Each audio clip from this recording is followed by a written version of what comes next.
आमा हुन् पृथ्वी धरा र जननी यो विश्वकी शारदा प्राणी सन्तति हुन् सबै जगतका वात्सल्य मौलाउँदा आमा हुन् धरती र गाउँ घरकी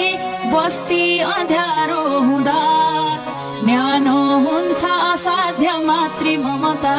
बाबु भनी भन्दिदा